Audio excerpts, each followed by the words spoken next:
My name is Julie Turney, and this is the HR Sound Off podcast show, the show created for HR and business professionals to discuss pertinent topics and trends as it relates to our professions. We're going to have amazing conversations with HR professionals from all over the world, get to learn their origin stories. How did they get into this profession? What do they love about being here? And how they want to set the record straight on that one misconception that really drives them crazy about our profession. Are you ready? I'm ready. Then let's sound off. Hi, everyone, and welcome to today's episode of the HR Sound Off podcast show. My name is Julie Turney, and I am your host. You know how we do this every week. We share great stories from people in the HR space, but you know when I come across a piece of HR tech, how goofy I get. And it's even more exciting for me when it's someone who has been in the analytical HR space that has decided to come out of their shell and do something that is going to help more than one organization. So today, my guest is Joseph Ifiegbu. Did I say it right? Ifiegbu. Oh, yeah, it's there. Ifiegbu. That's it. Ifiegbu. I got it. Yeah. Joseph, welcome to the show. How are you doing today? Good. Thank you. Thanks for having me. Really excited to be on this podcast. I've really looking forward to this all week. So I'm excited. I'm excited to be here. I'm so glad. We're so glad to have you here today.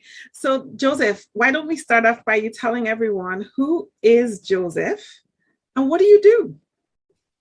Yeah. So I'm Joseph. I am one of the co-founders and CEO of eqtble. My pronouns are he, him, his.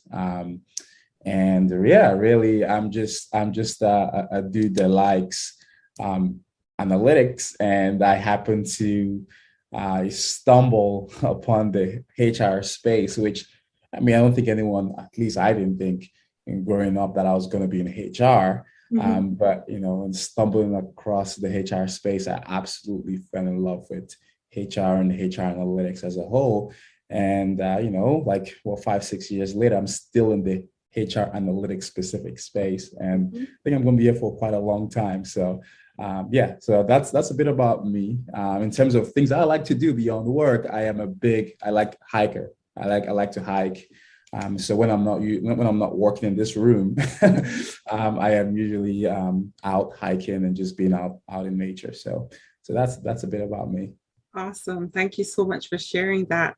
When I was younger, I used to love to hike I was raised in the UK, so I used to love to hike in the countryside and such beautiful scenes, and it's so peaceful and calm.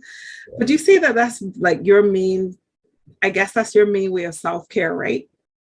Yeah, that is, especially because like over the last few years, it's been like this, but really in the last year and a half, 2 years, where you're trying to build a company and basically your whole mind is just, and so you spend really long hours, right, trying to just build.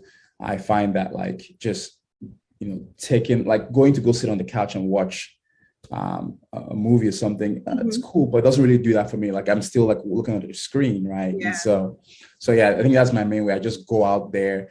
I don't have my phone or something, and I just walk, and I'm in the middle of the green, and like the nice breeze. I think that it really just I think it resets me. So that's kind of really how I've been taking care of myself lately. Beautiful, thank you. So tell us about eqtble. What is eqtble and how does it work? Yeah, eqtble is a HR analytics platform. And what we do is we enable companies to make decisions using data, right? Mm-hmm. They're currently in the HR ecosystem. You can see we're all in HR, so we see the explosion of software and tools over the last 10 years, but 5 years specifically. The last 5 years has been pretty insane with that, right? So it's gone from this place where people were using, let's say, one tool to do a lot of things to people are using multiple tools. People are using all of the best in class tools, right, to do different things. Mm-hmm. So all of a sudden in a HR organization, you have your HRIS, your ATS, your survey tool, you have your performance tool, you have your learning and development tool. So you easily just 5 off the bat, right? Yeah, And then your tech stack is all over the place. Is all over the place, right? And with all that systems, which has data in them, there's a lot of decisions that are being made that isn't being made using data, or people don't even know what's happening within your own organization. Just even before even decisions, do you even know what your headcount is, what your headcount growth is, what your candidate pipeline is, what the breakout of men versus women in your candidate pipeline is, right? Those kind of simple questions that really contribute to the culture of your organization. A lot of companies don't understand what's happening. And so what eqtble does is we make that easy for companies. We sit on top of all those systems. So we say, hey, look, use your best in class tools, go crazy if you want to. We'll come in, we'll sit on top of the tools. We integrate with these HR tools. We bring in the data into our data layer.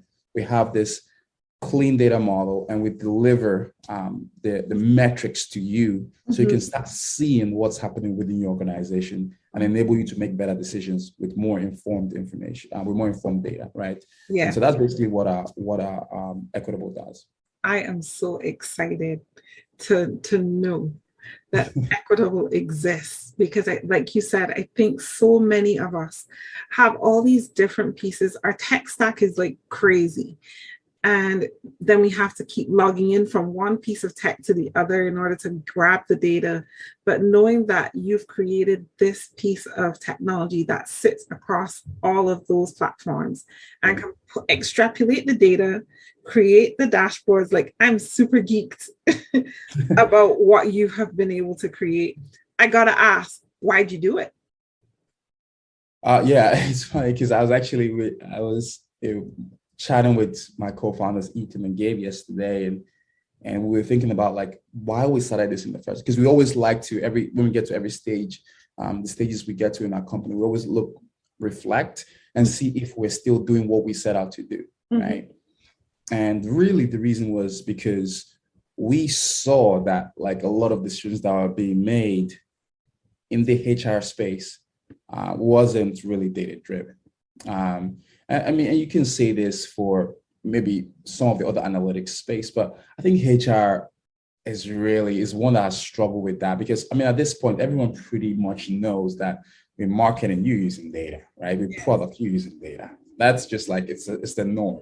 Heck, with even sports, I mean, at this point, right? Like people know, like you're using data to make decisions in terms of what players to buy. You're looking at the statistics, right? Yeah. And tell me one sports fanatic that doesn't know their favorite sports person's stats. Exactly, right? But all of a sudden, when it comes to like employees within an organization, it's like that's when everyone now decides, let's use gut feeling. It's like, get out of here. Like, you don't know what you're talking about, right? And so I think for us was, during our time, I worked as the head of people analytics at WeWork for about 3 years. And then I also led the HR tech team at Snap for about a year. And in working in those organizations, especially at WeWork, we built a lot of the systems internally. And so when we started to build a lot of those systems to help answer the questions as it relates to employees, it took us a long time to build it. And it took us about, let's say, 1.5 years, 2 years, right? And then it cost a lot of money to build. And so when we built that, we were able to do incredible analytics. But for me at that time, I started realizing, like, wow, it took us this long and we spent so much money. Can we take all our learnings, right, and create something that's a lot more affordable for organizations, especially like growing organizations, that helps them make decisions? Because as I was talking to a lot of my colleagues in the space, everyone was dealing with the same thing. So a lot of systems, but there was still this gap between data and insights. And I saw just how certain organizations made decisions about pay, about promotions, and it was, we saw like organizations. I was talking to a friend, they had a promotion cycle, and then after they've done the promotion cycle, they're like, oh, actually, let's run this data to see how many women were actually in this cycle. And then let's say out of the 100 people they promoted, there was like 5 women. It's like, wait, whoa, what happened? right? Like, and so it's like, this is things that maybe from the beginning you should have already seen. Like, wait, yeah. how come like this has happened? Like that can't be a normal promotion cycle if this is what you see. Anyways, yeah. So seeing things like that over and over and over, just like Gib myself just said, look, we see this in the ecosystem. This is what people are dealing with. We want to solve that problem. And so we just set out to try and do it. Wow, that's amazing. This is a conversation that I have a lot with HR professionals, especially when that conversation comes up about HR not being strategic enough. And usually when my clients are talking to me about this, they're coming from the space of, wow, they feel guilty or they feel bad because they're not able to be strategic because they're too busy in the minutiae of the day-to-day runnings of the organization. They don't have access to that seat at the table, and they don't have the proper technologies in place. So like, where you would have clients who have all kinds of HR tech in their tech stack. There are some people that are still working with Excel and struggling to extrapolate that kind of data because it's not there or because it's just all over the place. And, we don't have that knowledge of Excel to proficiently put it all together. But data tells such an important story to a business that helps with the success of bringing in people and creating that great people experience. And I think so many people struggle with that. And so like, what to my point and to the question that I want to ask you is like, what are your thoughts on that statement that leaders make that HR is not strategic, especially when they don't have access to all of these things? Yeah.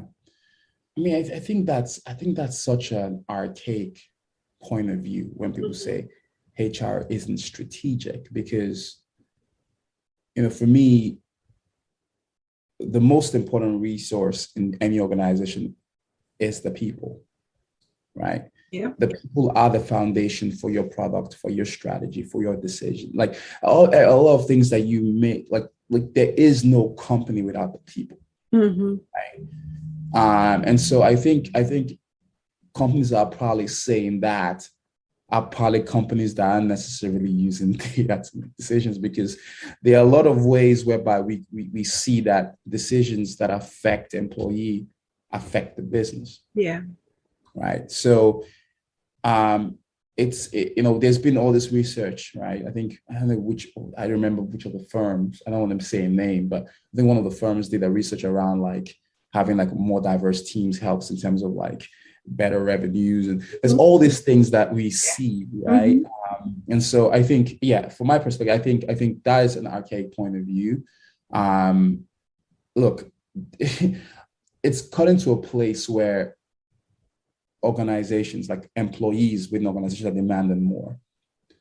Boards are demanding more. Right? And it's gone to that point whereby this HR analytics or just isn't a nice to have. It's actually important and crucial to you running a successful business. We have seen over the last year clearly, and we don't have to mention names, where there's been fallouts in organizations whereby there were massive employee engagement issues that were not addressed, massive pay inequities that were not addressed. These are things that, like, if you run a pay analysis, you take your engagement data and you look at your attrition data, like, just even, we're not talking about anything complex, just do an average, just join it in and just see, okay, over time, what's happening, right? It would just show you that, there are some major issues here. Exactly. Right. And I doubt some of these companies were even looking at that, or maybe they looked at it and decided to just say, that's not put it aside. It's like, no, when you see those issues come up, when you look at the data, you should actually start making these decisions. And so, I think it's not a nice to have it. No. You must have it now to ensure success for your organization. Absolutely. I agree with you 100%. I think that when I hear that, HR is not strategic, it makes me automatically think that it's a cop-out on the part of leadership to not either provide the HR team with what they need, not give them that seat at the table. I feel like it's a cop-out. Because in this day and age where data just makes organizations so transparent to the public, for people to be able to make conscious decisions about whether or not they want to work for a particular company or not, data is king. Yeah. And to your point about, not calling out organizations' names, but I remember seeing a report, 2 reports last year related to 2 tech companies, very big tech companies, sharing their data on diversity and inclusion, like their diversity and inclusion hires and their women in leadership, diversity, women in leadership, and also according to sexuality, like if they were hiring people who were gay, transgender, and so on. One company's data looked promising, looked like they were actually moving from insight to action. And the other companies, you could clearly see they were making no effort whatsoever and that they still had a lot of work to do. And so being able to just pull those kind of things is really important because it helps people make conscious decisions. While we talk about data helping organizations to make decisions, it also helps consumers and potential employees, candidates, make conscious decisions about whether or not they want to work with those organizations as well. Yeah, that's actually an interesting point because, I like the idea of like for example, let's say using that same 2 examples. The one you can see they're making a step in the right direction. The other one isn't. But I think there is something to be said about them coming out and posting something because now they can be held accountable. Yep. So if next year they come and it's the same thing or they've regressed, we can be like, what are you doing, guys? Yeah. Because there are some organizations that will never do that. They will never put that out there. Never. Right? Because they're like, we don't even, because they know they're not, So I even applaud people that come out and say, you know what, we are not where we need to be. Yeah. This is horrible. We have to do better, right? And so, yeah, I think more organizations, I don't mean in terms of just coming out there, I don't mean performative, no. Right. I mean, more organizations need to really pay attention to, these issues, right? From diversity, equity, inclusion to and the equity and inclusion being because everyone that these days you hire a lot of people of color and you have them in the bottom rows of the company, right? Yeah, so because you're just ticking boxes, right? Exactly. So we don't want that, right? We want where are your women in leadership? Where do they have a seat at the table and things like that? And so I think more organizations need to start thinking about really, not just for the sake of media or whatever. No, it's well, what does this do for our company? How can we do better, right? Yeah. Even for us as a small organization, we are 9 people, and we are thinking about we know there are things we can do better, even at this stage of, right? So we're starting at this stage how do we just make sure as we grow our company, we are paying attention to these things, right? I think every organization at any stage has to start thinking about that because at the end of the day, I think diversity and thought, opinion, experiences, and all these other things, and having people included actually adds to innovation in organizations. I couldn't agree with you more. But well said. I can't even add to that. So let me ask you this: in terms of an experience with eqtble, what does that look like for companies? So I am struggling. I have all of these tech stacks. I'm struggling to kind of put all this data together. What does my experience with eqtble look like? Oh yeah, no, thanks for asking that. So we like to say, although we have complexity in the back end of how we've built the product, because we have an incredible team, I'm so proud of what we're doing. We like to make the experience of the customer simple. So we like to say to God, we are building something simple for you, right? And what that is if tomorrow you say, look, I want to use eqtble, you sign a contract with us, obviously you go through the whole process, contract, if you want a red line, all that stuff that everyone does, right? Security, we are SOC 2 compliant. So again, security is of utmost importance to us. So we get through all that, we sign. We have a customer success team, gets on the call with you. We see what your goals are. We get all that sorted out. We get all the information. and then the next thing is we connect to your data sources. So we need certain information. We connect to your different data sources, your ATS, your HRIS, and usually within about a month to about a month and a half. Now we've had some it's taken a little bit maybe longer, like 2 months, but we have also had some as short as 24 hours to onboard customers. So we are pretty fast. I like to say speed is one of the biggest things for us. I can say we're the fastest to integrate, right? That's because we invested a lot of time and resources into building those processes. Right. So within, let's say, just using the average, a month to a month and a half, you would have access to our platform with the metrics that you're looking to track. Right. The list of metrics that you would have is actually on our website. So we have about 75 metrics. That is the base metrics that if we connect to your data sources that has those metrics in them, you will get this. Right? And so these metrics, range from engagement metrics all the way to, like attrition and all of that. Right. And then of course, we can also look at any of those metrics through the lens of diversity, equity, and inclusion. Right?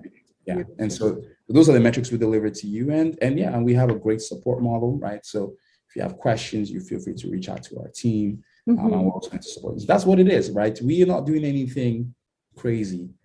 What we are trying to do, simply put, is like we always say to customers, we want to help you have those metrics right in front of you at your fingertips. That way you can just search, get the answers to the questions you need really quickly to make the decisions that you want to make the business decisions. Exactly. Awesome. And so I will put the link to your website in the comments so that people can see that. But if people want to engage in your service and they want to ask you more questions, there's a contact info on the website as well, right? An active chat bot or all that stuff is there, right? It's all there. You can request access on the website, and then that comes into our inbox, and then we'll follow up. And then again, like if you feel like you want to just reach out directly to me too, I'm also available. I'm on LinkedIn as well, Joseph Ifiegbu, or even just joseph@eqtble.com. Just reach out. I'm like, hey, I heard this incredible podcast, and really, right? Like I want to, again, always happy to chat with people and see how we can help. We want to help companies be as fair as possible, and we want to help as many companies as possible. Awesome. Thank you so much, Joseph, for sharing information about eqtble, giving us a little bit about your story and how you got here. And we wish you guys all the best. Thank you so much. I want to ask you, what are you reading, watching, listening to right now that you think our audience would enjoy? It doesn't have to be HR related. So in terms of listening, so I've been listening to Earl Sweatshirt. He is an incredible artist, very deep artist. So I've listened to that, his new album over the last couple of weeks. And then I've been reading the Dune series. So I'm on book 3 of the Dune series, and I think it's probably one of the best sci-fi novels written. Wow. I saw the movie first, and I was like, I'd known about it, but I saw the movie and I was like, I have to go back and read this book. Which version? You saw the first version or the new version? Well, the new version with Chalamet that everyone's like going crazy about. That was a really good movie. But like I went back and I started reading the books. And my co-founder, CTO Ethan, actually bought me this series as a birthday gift. Oh, nice. So that was really kind of him, because I was like talking about it. He was like, oh, you should read it because I read it before and stuff. And so I'm reading it right now and I'm enjoying it thoroughly. So that's what I've been doing, really. Just either I'm hiking or listen to some music if I'm not working, or just like reading a little bit of the book. So that's that. Thank you so much for sharing that. Yeah. So the big question. What's the biggest misconception about HR that really bothers you that you want to set the record straight on right here, right now? I think for someone that is doing HR analytics, I think it's the whole thing that there is zero budget in HR, because there's budget. One, right? You can always find, like, if for companies that value employees, and there's they can always get the budget for that, right? But I think second thing is like that HR can't be data driven. That HR is always people. I know people. I know in my guts. Like I know that. Like that is crap. Like you people are so often wrong about even the simplest things. Imagine more so like complexity of people and systems. Like it's like forget about that. You're gonna be wrong. So I think that's one of the biggest misconceptions. Is just like, hey, look, those two things. Like, look, oh, there's never budgets. Like, no, for companies that want this and want to really do well, they'll find the budget first thing, right? And then the second thing is just like, gut feeling for decisions. No, it's like you need data. Yeah, I gotta agree with you there. Yeah. So many times, you find budget. You as HR see the company waste so much money on so many other things, and you're like, you can't give me what $1,500 so that I can purchase a proper HRS system, or make that investment in this particular thing so that we can run things a lot smoother and create a better experience for people. I totally agree. That's rubbish. Absolute rubbish. Rubbish indeed. Oh my goodness. And with that being said, Joseph Ifiegbu, you have survived your time in the sound booth today. Thank you so much for being here with me, for sharing information about Equitable. I really appreciate it. And we wish you guys all the best and every success. But come back, please, so we can talk more about HR data, because I feel like this is a conversation that we could have for a good few episodes. Absolutely. To help HR professionals navigate HR data. Thank you so much. No, thanks for having me. Pleasure is mine. I really appreciate your time and your platform. Welcome. Thank you for joining us in the sound booth today. I hope that you found this information from this episode useful. You can find me on all social media platforms at I am Julie Turney.